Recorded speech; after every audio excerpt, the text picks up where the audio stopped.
Les deux, hein, ils ont habité dans cette grande ferme. On était au moins sept familles. 7 familles? Bah oui. Pareil, on avait une cuisine, 2 chambres, voire 2. Bah, ils ont aménagé comme elle dit, les étables en. D'accord, ils ont plus d'étables, ils ont fait des voilà. Ils ont cloisonné. Ils ont fait des pour faire des petits appartements. Voilà. Et là, votre vie, elle est devenue comment? Elle était plus agréable? C'était moins compliqué? Oui, c'était agréable, mais je vous dis, je sais qu'on habitait en 64, on a eu l'eau en 67. Il n'y avait ni eau ni électricité. Hein. Oui, mais. Oui, d'accord. Ouais, c'est quand même.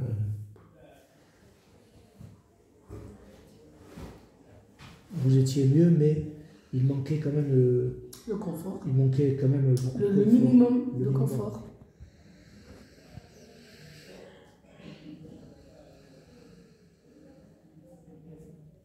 Pas d'eau, on allait laver le linge au lavoir. Quand c'était gelé, on cassait la glace pour. On lavait notre linge sur la pierre. Ça nous arrivait même de faire fondre de la neige parce que quand il faisait trop froid, et puis quand on y allait, ça descendait, puis pour remonter avec des. C'était donc, pas. tu retiens ça aussi, j'ai l'impression, vous avez souffert du froid. Un petit peu, oui. Oui. Parce que d'où vous veniez d'Algérie, Sidi Meblan, il ne fait pas trop. Mila, il ne fait pas très froid. Non, non. Il n'y a pas de gros gelée, il me semble. Non. Il me semble. Qu'ils ont fait, qui va de Sidi Meblan à. Garenne? Oui, ils ont fait un grand pont.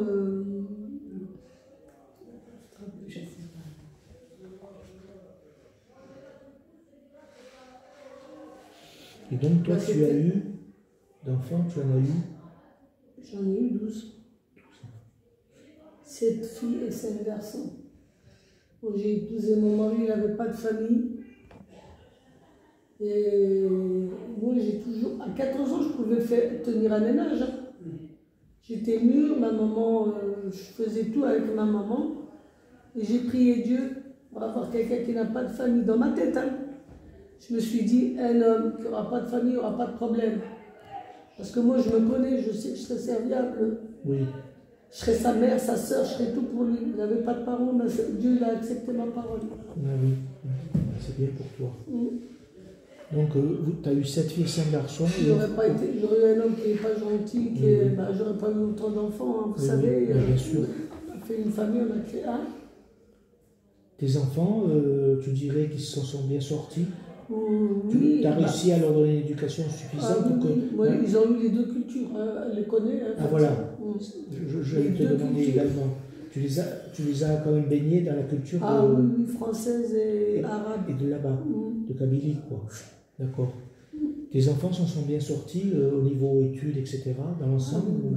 Oui, tu as obtenu satisfaction par rapport à ton éducation que tu leur as donnée? Ben oui. Donc tu penses que tu as réussi j'en ai 3 qui ont eu les bacs. Nora, il y a Myriam et Nora. Nora, elle est greffière, maintenant elle est greffière à Paris. Ils ont été jusqu'au bac. Mes enfants sont toujours débrouillés. Ils sont arrivés en âge de travailler à l'époque, il y avait du travail, hein, quand même, dans les années 80. Bien sûr, oui. Ils sont arrivés.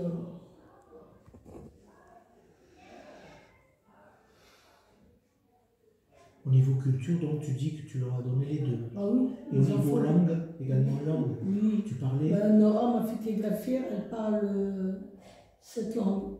Non, mais je parle de la culture chez nous. Oui. Tu dois la donner. Ils ont baigné dans la culture. On a vécu.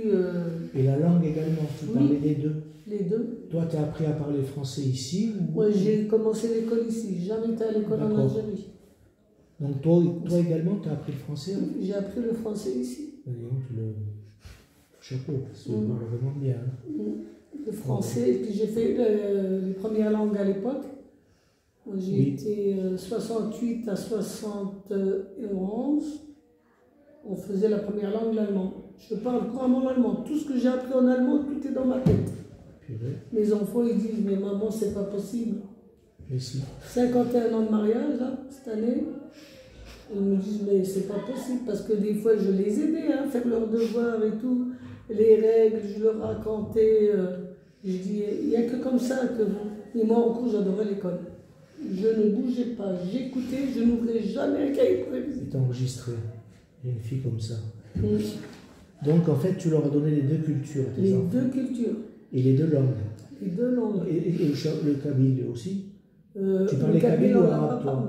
Parce que ma grand-mère, on l'a perdu tôt. Ma grand-mère, elle est restée une année. En 62. On arrive en juin, elle est décédée en octobre en 62. D'accord. Ma grand-mère paternelle. Tu leur as appris donc la culture en général de là-bas, voilà, de chez nous. D'accord, ok. Après, pour toi, en France, qu'est-ce qui a été le plus dur? De te souvenir comme ça, après, pourquoi je te pose la question? Pour toi, c'est quoi la France? Qu'est-ce qui a été le plus dur? Le plus dur, c'est quand on est arrivé, qu'on n'a pas été assez suffisamment aidé. Bah, on méritait quand même d'être, je vous dis, aller à l'école pieds nus. La dame qui habitait dans sa maison, tu sais, quand on va à la gendarmerie actuelle, il y a une maison, elle a des joints en blanc, tu regarderas sur la droite quand on monte, quand il y a dans la ville. Et bien dans la maison là, elle m'a mis des clarks, il n'y avait pas de lacets, je m'en rappelle, elle a pris des ficelles qui étaient accrochées dans son sous-sol.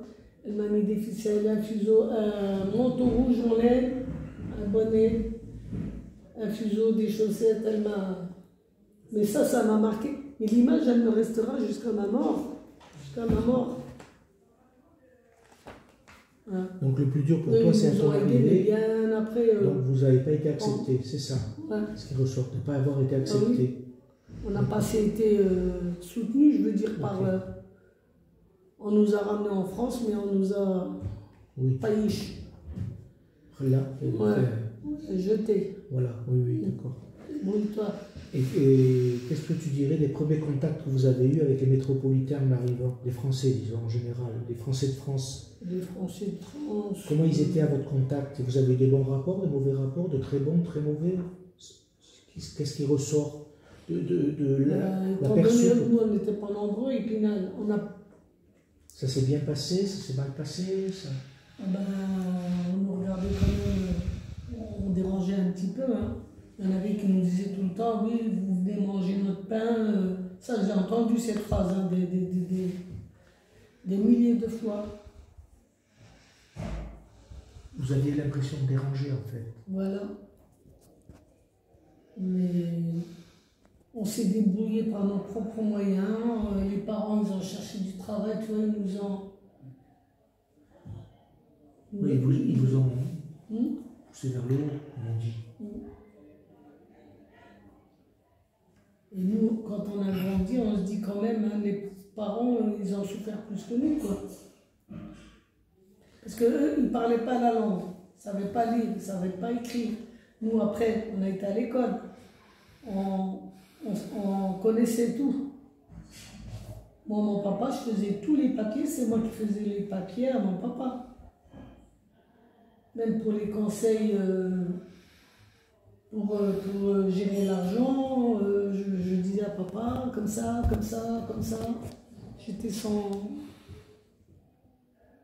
secrétaire. Sa secrétaire. Et mon papa, il disait, moi je suis un homme, je ne suis pas une femme. Parce que je me débrouillais beaucoup. Ma fille, c'est un homme, il disait. Heureusement, parce que tu as été là quand même. Est-ce que tu avais le sentiment, quand tu as commencé à vivre en France, ou en ayant un peu l'expérience de la vie ici, est-ce que tu t'es senti chez toi ou pas?